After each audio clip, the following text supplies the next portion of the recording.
Nice. All right. It says this meeting is being live streamed. All right.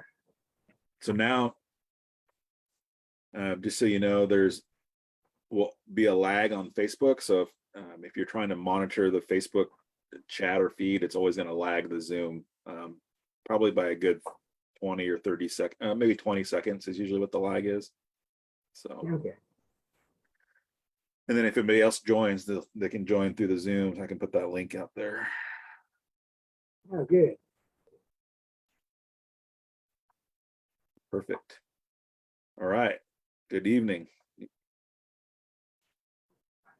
Got to. All right, now I'm good. Perfect. So 5%, what was it? It was like 1,500, 1,700 bucks. It dropped in just an hour. Yeah. I was just watching, and it was the same time I'm watching gas fees on Matic too. It went from most I was doing was 2 cents. I was staying between 1 and 2. Sure. All of a sudden it went up 6, 8 cents. Then all of a sudden it was like 20, 40, went all the way up to 60 something cents. On Polygon. Wow. Yeah, I'd never seen that before. And I was just thinking, man, anybody using ETH right now is just,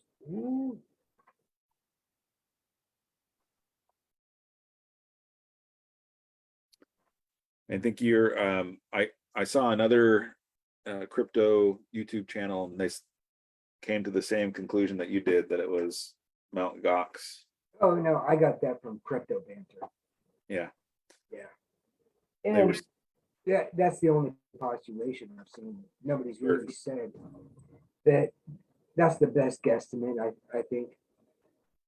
yeah, But they have repayments due starting on the 10th is what I was hearing from their big colossal hack and whatnot, and they might be preparing for having to make some of those payments, I guess.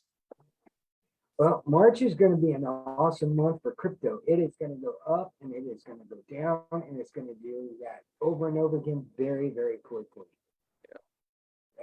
I think we're going to see the same kind of dump and then pump when Ethereum gets unlocked, which is at the end of the month. It's finally the Shanghai upgrade. Yeah. Yeah, I was. That's I, a lot of money, man. yeah.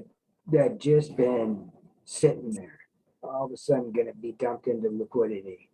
Yeah, I was grateful for the video lessons that Jeremy had shot, and I was watching or listening to them today again.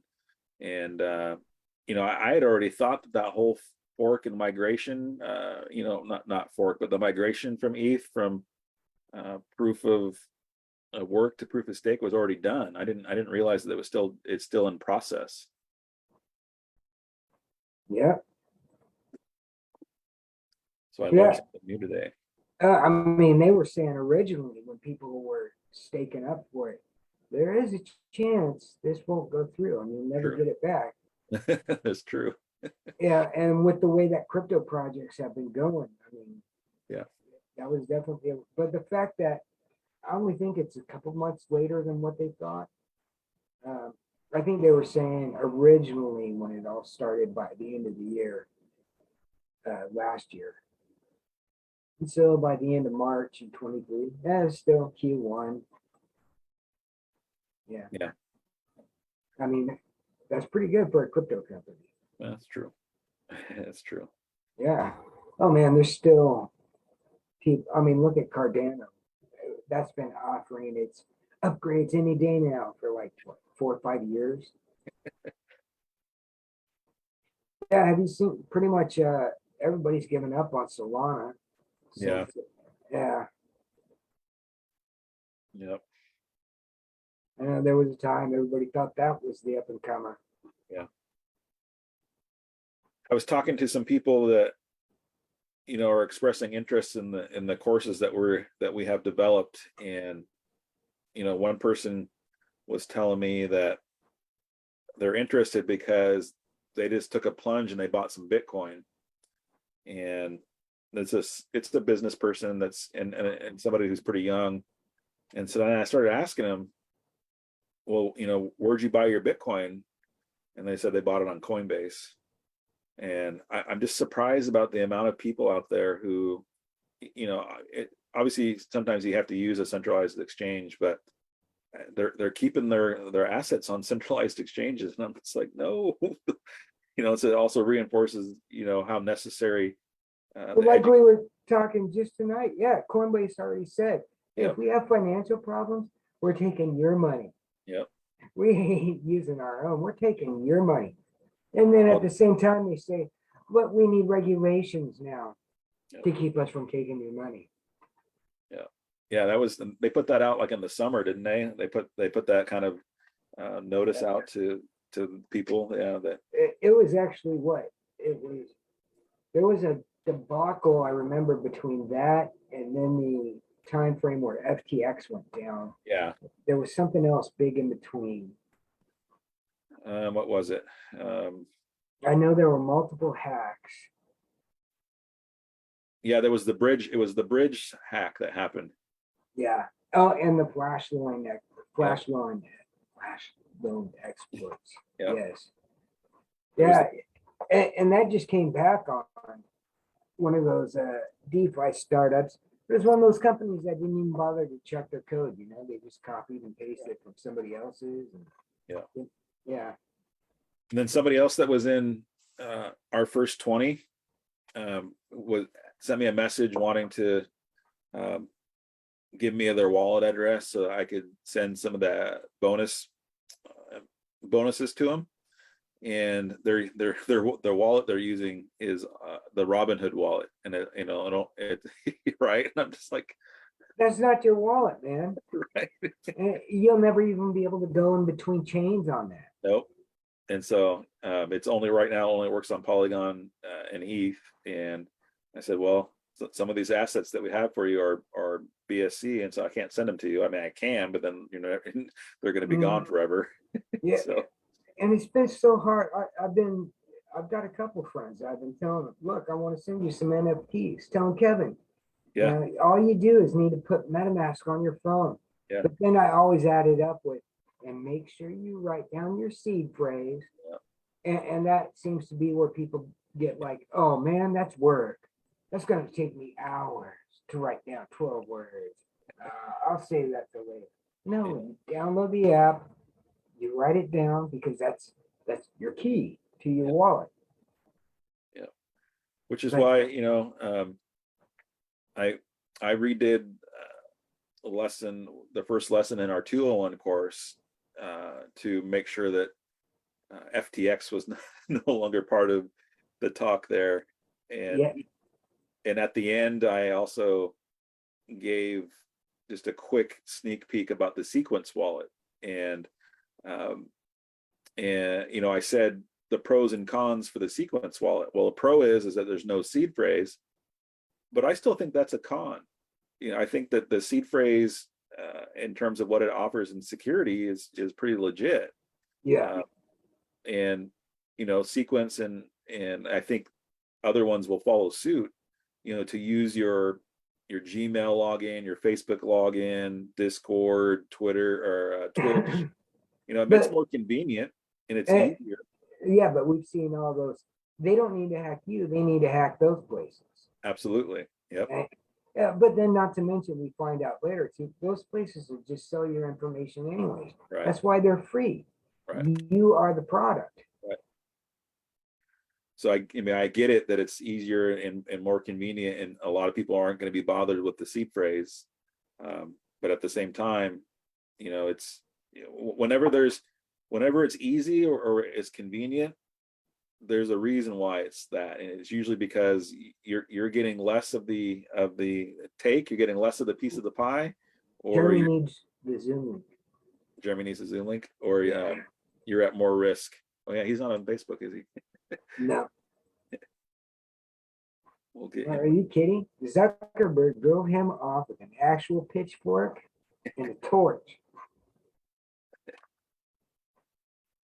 But I'm just, again, there's so many people out there who want to get involved, in blockchain and crypto, and They think it's going to be a huge, complicated process. or And they're no, going with what's easy, what's easily available to them, and not understanding the risk of it.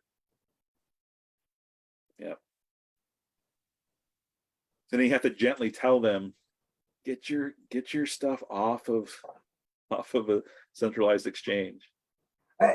yeah, people aren't, the future hasn't impacted them yet. Like the dollar bill is going to be gone.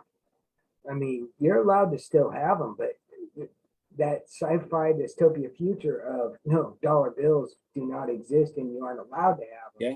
The dollar bills almost don't exist right now when you think about it. I've done a lot of travel in this last year. I've been to Atlanta. I've been to Arizona. I've been to Vegas. St. Louis. Yeah. Seattle. I thought, I didn't think it was legal for a business in the United States to not take cash. I didn't think that was legal. And there's a lot of places that we went to that would not accept cash. And it was just kind of mind blowing. And so when I looked at it a little bit deeper, there's no federal law that says that they have to take cash. And so they leave that up to the individual states. Oregon is actually a state where they are required to take cash, believe it or not. But in other states, they're not. You know, they would have. We were in Vegas. Actually, Vegas is a state where they don't have to, because we were there for a baseball tournament a few months ago. Well, it was October. It was right around Halloween, and we were going to go into the M&M store, and they had somebody out the door saying, "We don't take cash. We don't take cash. You know, debit card or credit card only." And I kind of looked at them and I said, "Is that even legal?" And they said, "Well, it is tonight."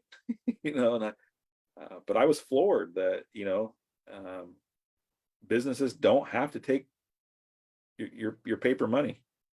As a matter of fact, like the only business in Oregon that really does cash business, the pot stores. The marijuana stores, yeah. Yep.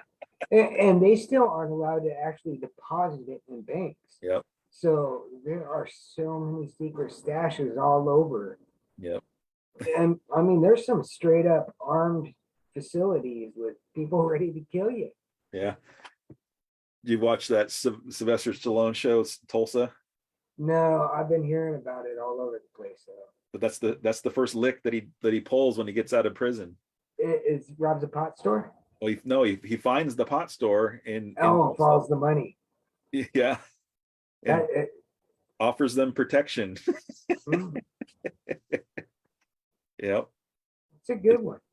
I didn't know pot was legal in Oklahoma. Well, in this show, it is, right? So, yeah. Man, have you noticed how many of the old gas stations have become pot stores? Yes. Right. That should be unnerving to all of us. Man, I was driving down South Commercial the other day. I was hungry. I admit it was wrong, but I wanted a buy one, get one McDoubles. A buy one, get one bacon McDouble. So I drove into McDonald's, and there's a bum asleep in the drive-through parking spot. And that's just Salem now. Nobody did anything. Yeah. I'm sure the people inside have been told 100 times. Yeah. My the person that we take Angela's rings in to get, you know, cleaned up, or, you know, if there's stones that get loose in them, we go to Vernon Jewelers downtown in Salem, and that guy, he's had it. He's tilted, and he lives above the shop right down there. And he said a group of kids the other day went by his truck and pulled out something, and, you know, were scratching or writing on his truck, you know.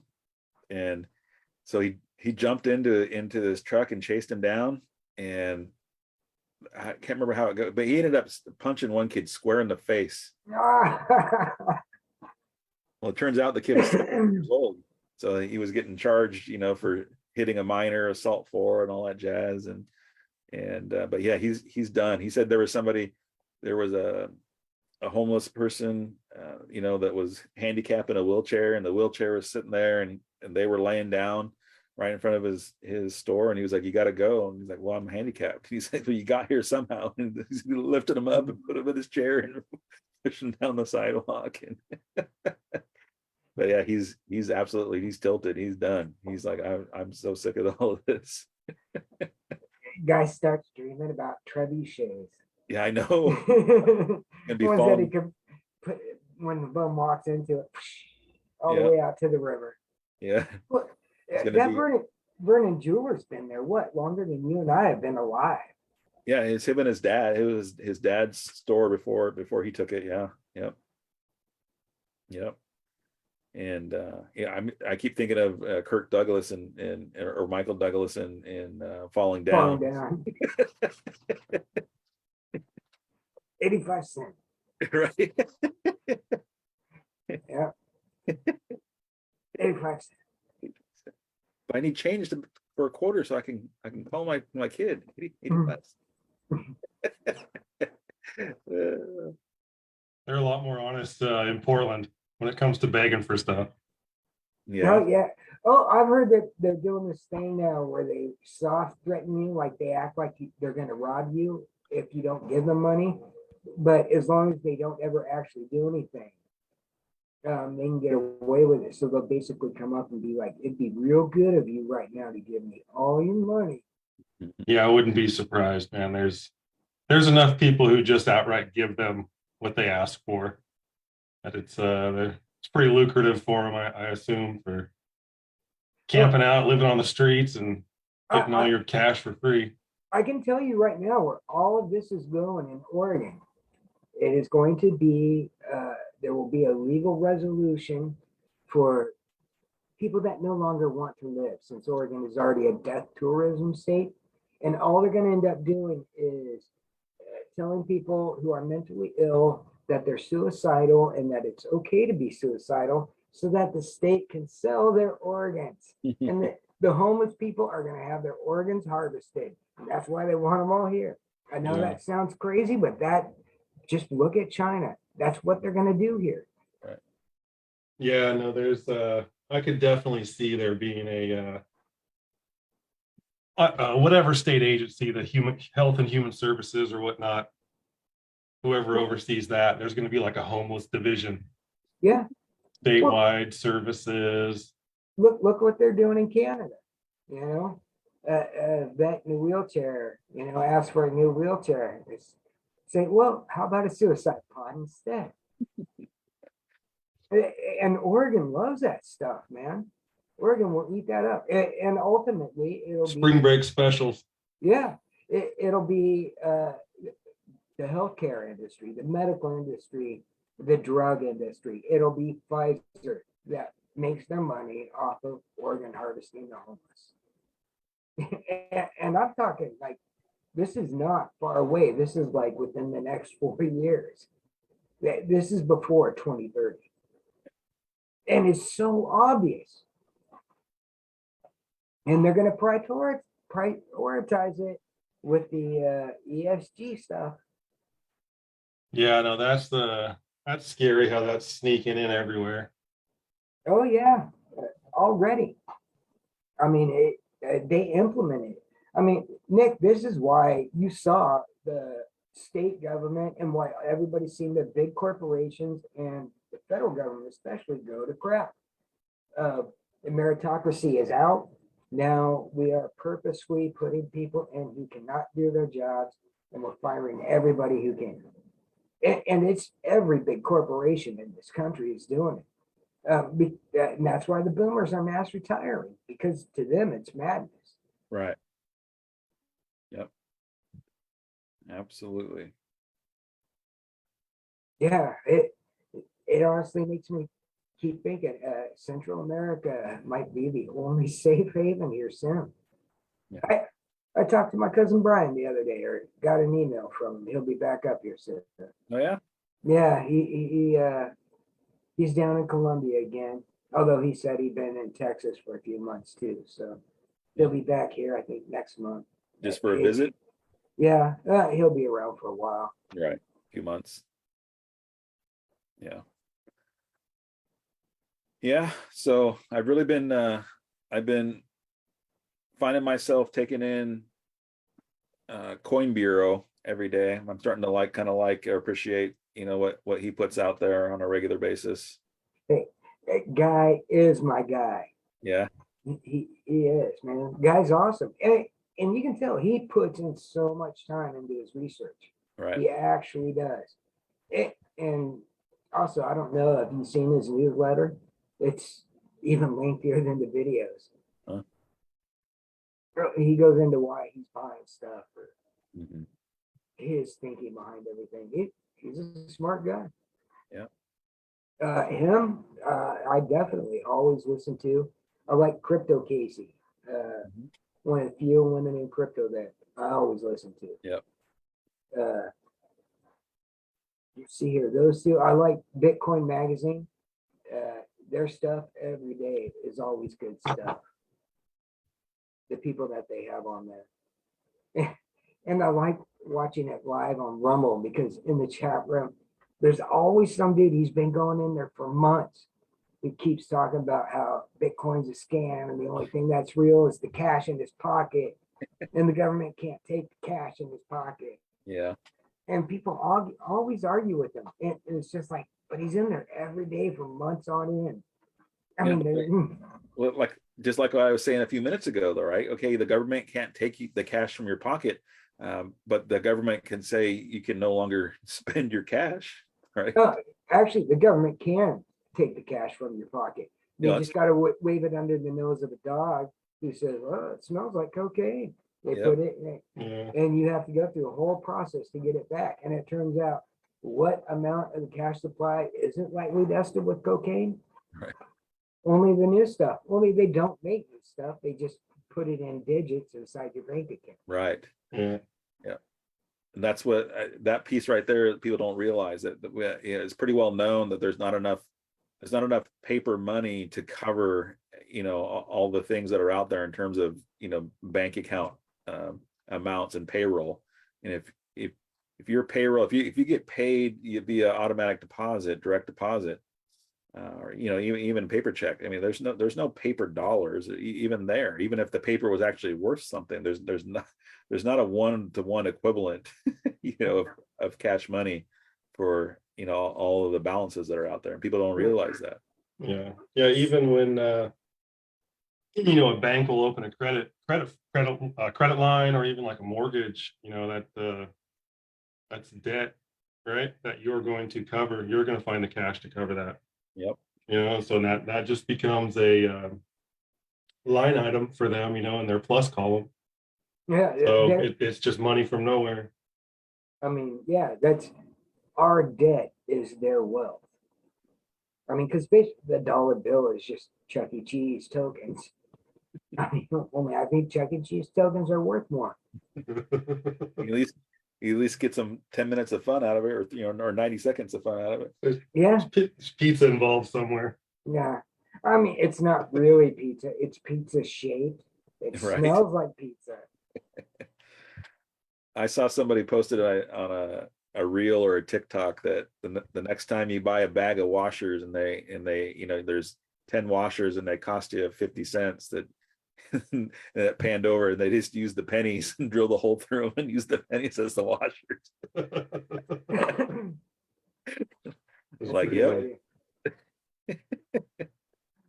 I was watching a video I got downloaded for putting later on Rumble. This guy talking about using copper wires in your garden to direct the flow of electric magnetism to support the growth. Yeah. That's good for that, right? Oh yeah, apparently he was going all the way back to Victorian era gardens when they were all crazy about That's electricity. That's what the tweakers are doing. They're actually master gardeners. They're not, they're stealing copper out of your house and your wires so they can boost their gardens. I can't blame them for that. And you know what? catalytic converters will make a field of corn grow an extra 6 inches.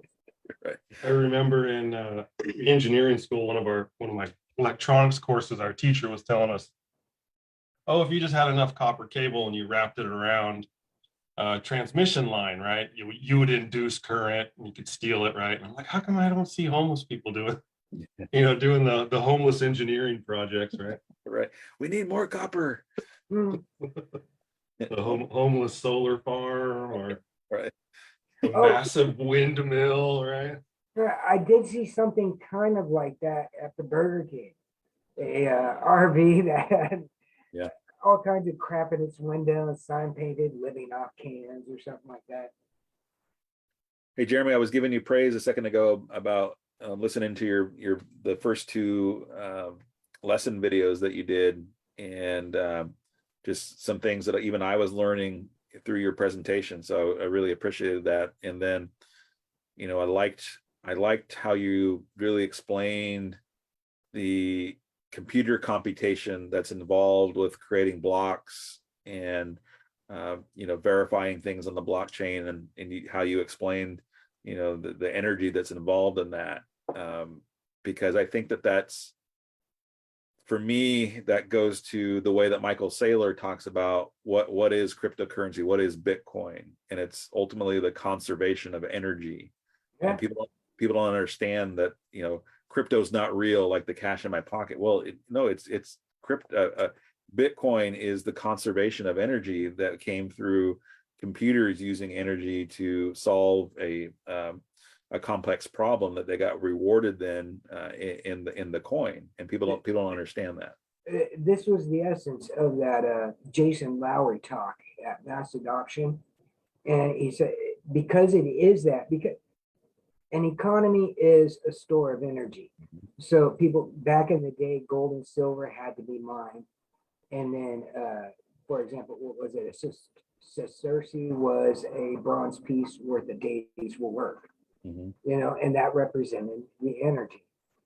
Right. Well, now our energy is electric, but electricity is all over the world. It is open to humanity, just like the internet is now. Maybe not everybody has it, but everybody can have access to it. So everybody all over the world now has access to storing energy outside of the fiat system, but still in a financial system. And this is the first time on earth that I know of, like since the invention of gold, where the source is open to everybody. Like, anybody could go out and mine gold. Right. Absolutely. Yeah. So I Yep. appreciate you, Jeremy, for breaking that down and explaining it the way you did. Yeah. And we needed an engineer to do 101. Yeah. Oh man, no, sometimes I get lost in the weeds when I'm trying to look up just different elements of it. And I'm like, I'll understand and I'll take myself further kind of on some of the topics, and it helps me kind of step back and think, how can this be explained in a simpler fashion? Absolutely. And a lot of times it takes some bit of learning in order to be able to start like comparing it to other elements that we see, like you mentioned energy and how it's involved in Bitcoin. Like how would that change the infrastructure we see now? And like Eli said, Jason Lowry in that book, he mentions that where it's bits of energy and usage of energy that makes kind of the value of things more efficient, I guess. And so yeah, which means that the innovations like the spark capture energy that they're doing, where this electricity would otherwise go wasted because you can't really store it, that's being converted into Bitcoin, that is beyond green, and that is just good for humanity and Earth in general. Yeah. And I like again, I have to show appreciation, but I do like, Michael Saylor. I listened to hours of him and his debates with who is it, Patrick? What's this guy? The guy that's Patrick Schiff is the gold. Peter Schiff. Yeah, Peter Schiff. Yeah. So I've watched those debates several different times. Oh, they were good. Yeah. Michael Saylor definitely knows what he's talking about. Yeah. but it's that idea that, the original tools were rocks, right? And then chipped rocks. And then they figured out how to use chipped rocks to sharpen wood, right? And then that took a lot of time. And then, when the soft metals came around, and so on and so forth. And all that was, how do you put work in and then conserve it in a tool that went from rock to chipped rock to wood to soft metals to, and then finally, Saylor points out, it's really when steel came around in terms of one of the major points in time where we could really conserve energy, that once you created something that was made out of steel, that it would last for a lifetime. And that when steel came around, it was basically the basis of the Industrial Revolution. But all of that is a conservation of energy, and it just really made sense to me. Right. Yeah.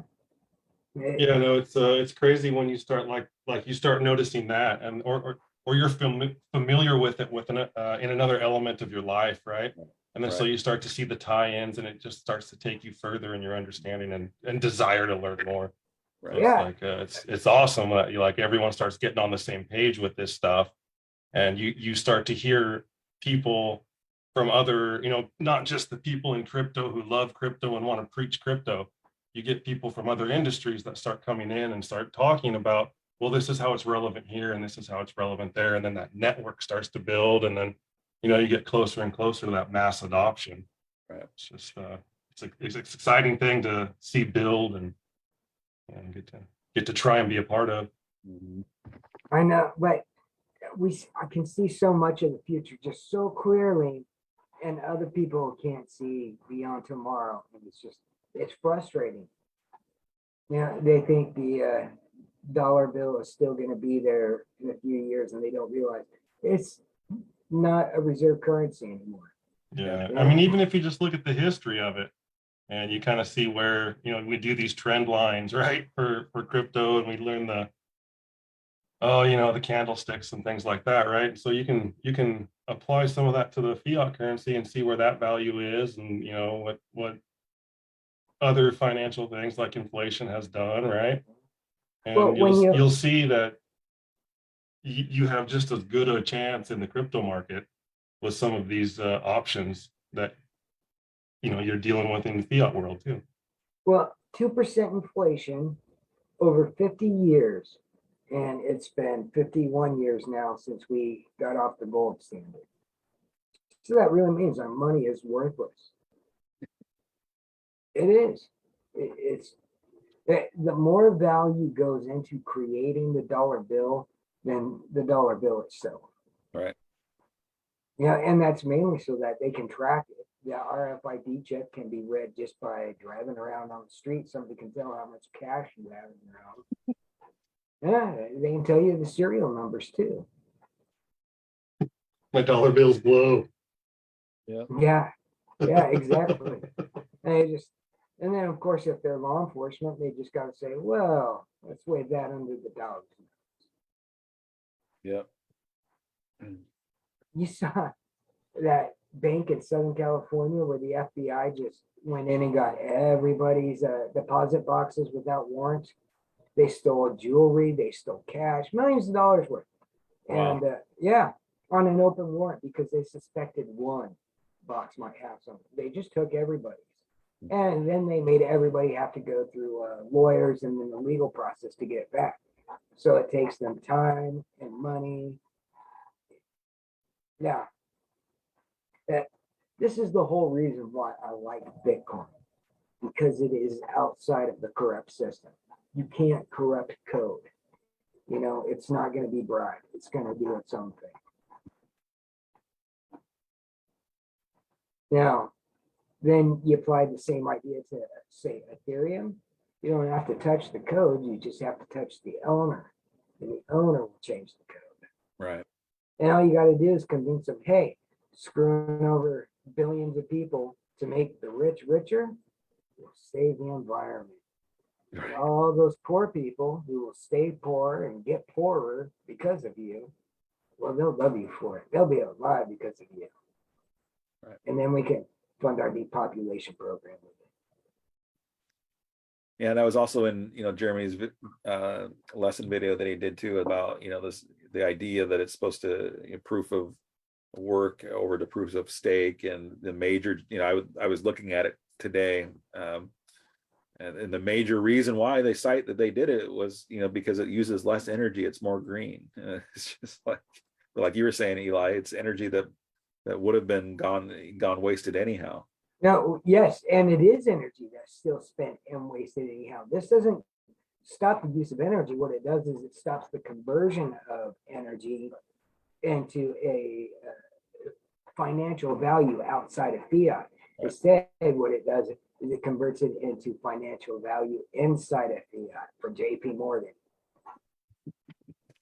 Yeah, I think with the forks on the blockchain for Bitcoin, they actually tried to address like the size of the blocks, right? And then like transaction speeds Mhm. with some of those forks. So I mean, you could, like you were saying, I forget what we were talking about, but you were saying that basically when you're investing in Bitcoin or when you're grabbing Bitcoin, you're also building up the other things around it, right? And we were having a discussion on buying the, I don't remember what. Yeah, exactly. Buying stacks or buying Bitcoin, and how they're both tied together, and they both have that direct relationship where if one gets high, if Bitcoin goes up, stacks will go up. Like it's kind of tied together. And you were making the point of, like, is stacks going to boom? Like, is stacks going to go faster than Bitcoin? It's like, well, Bitcoin will still go because stacks will go fast. It's going to grow together, right? And Well, so it's Bitcoin's going to do its thing no matter what. I think stacks is one of those, as long as they don't screw it up. It seems to me to be a thing more geared towards ordinal, but they are having a fork here in just like a week. Yeah, March 20th is when Stacks 2.1 comes out. Wow. Bitcoin block 781,551. But man, my original Bitcoin I bought on Coinbase. I bought it in 2015, 250 bucks. Wow. Yeah. And then I didn't get into actually learning what crypto was till like 2018, something like that. And I went back and looked at my Bitcoin, and I had BCH and BSV in there too. I was like, huh? How did I get that? And it's because when there's a new fork, they start on that same chain, so they have to airdrop you. Huh. It's always exciting to get a good airdrop. Yeah, absolutely. Yeah. Not the new spam like we were talking the other day. It's getting stuff airdropped is the new junk mail in your mailbox. Oh, I know. Oh man, I signed up for a free NFTs from, what is it called, Chainers. Have you guys heard of it? No. It's basically like Minecraft clothing for a Minecraft avatar. Yeah. But I get like 3 free ones a day. Well, yeah, I don't know if it'll ever be worth anything, but it's not like NFTs take up space. They're already on the blockchain. right. Yeah. I could always trade it or convert it for something. Yeah. And going back to, listening to the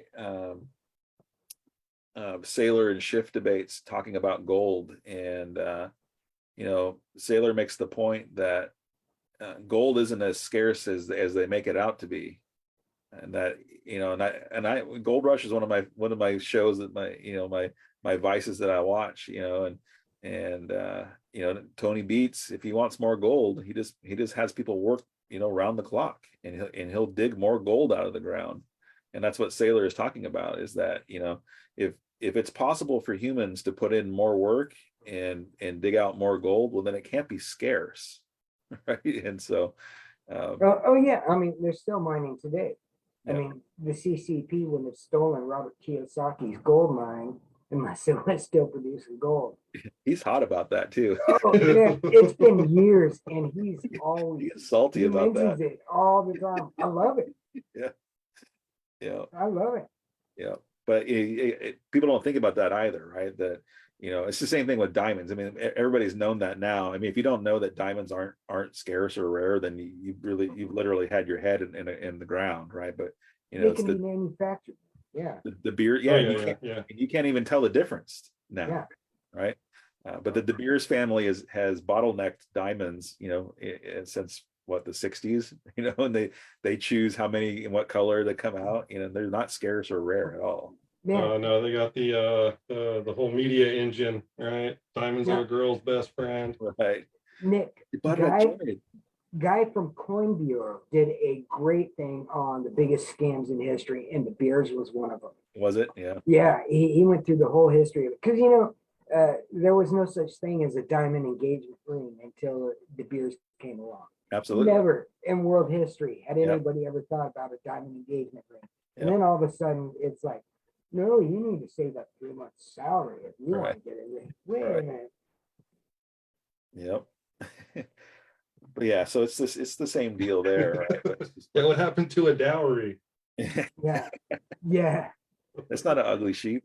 I had demanded 3 ugly sheep. Yeah. Well, gents, I gotta go, but it was great hanging with you, and you know, like Eli said, it's always fun to talk crypto. So I'll let you guys keep at it as much as you want. So, All right, man. Have a All good right, man. one. mi casa su casa. Adios. Damn. Got one of my contacts in all time. Serious. Man, I'm probably gonna call it too. I gotta get the kids and All I'll right. settle down for bed. So, but man, no, we'll chat soon. Do this All right. again. If Yeah. not before Thursday, next Thursday for sure. Yeah, I'm going to keep doing this on Thursdays, man. You have a All good night. You too. Later.